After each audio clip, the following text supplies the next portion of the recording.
Gary Vaynerchuk was born in 1975 in Babruisk, Soviet Belarus, the son of a diplomat turned store stockboy. His family arrived in New Jersey with almost nothing. While other kids played, Gary watched his father transform a tiny liquor store into a business worth millions, not by luck, but by brutal hard work and an instinct for people. At 14, Gary was running multiple lemonade stands and flipping baseball cards at flea markets on weekends. He didn't read entrepreneurship books. He lived entrepreneurship. When other teenagers were at football games, Gary was sourcing product and studying margins. In 1997, his father gave him responsibility over the family wine store, Shoppers Discount Liquors. Gary saw something the established wine world missed completely: the Internet.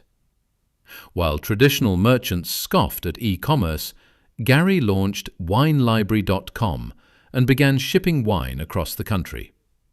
Sales went from $3 million a year to $60 million.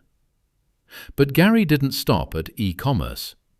In 2006, when YouTube was barely a year old, Gary launched Wine Library TV, a daily video show where he reviewed wines, not like a French sommelier, but like himself: raw, loud, direct, and completely unpretentious.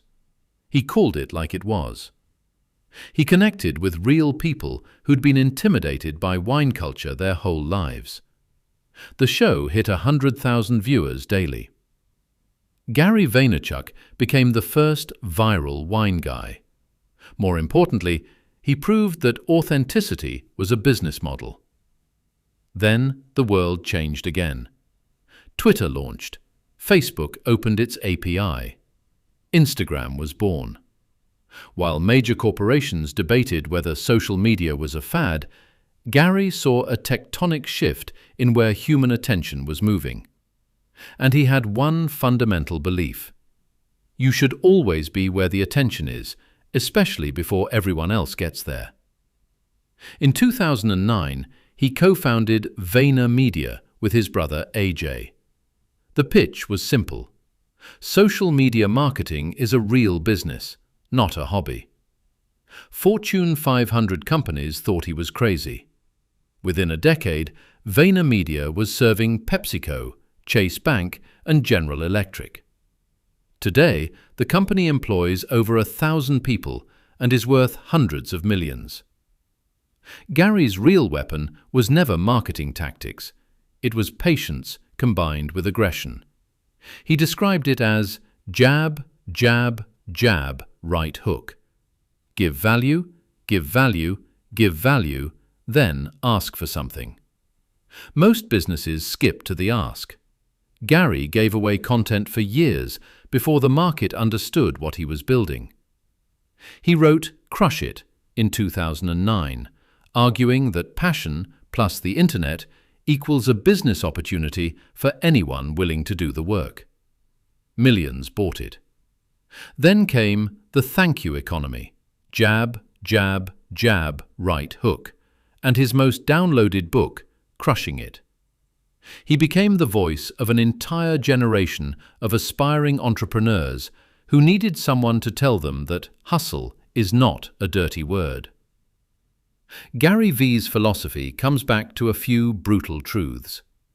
First, self-awareness is the ultimate competitive advantage. Know what you're good at, know what you're not, and stop pretending. Second, legacy over currency. The obsession with looking successful is killing people. The obsession with being successful actually builds something that lasts. Third, patience. Everyone wants results in 90 days. Gary plays a 40-year game.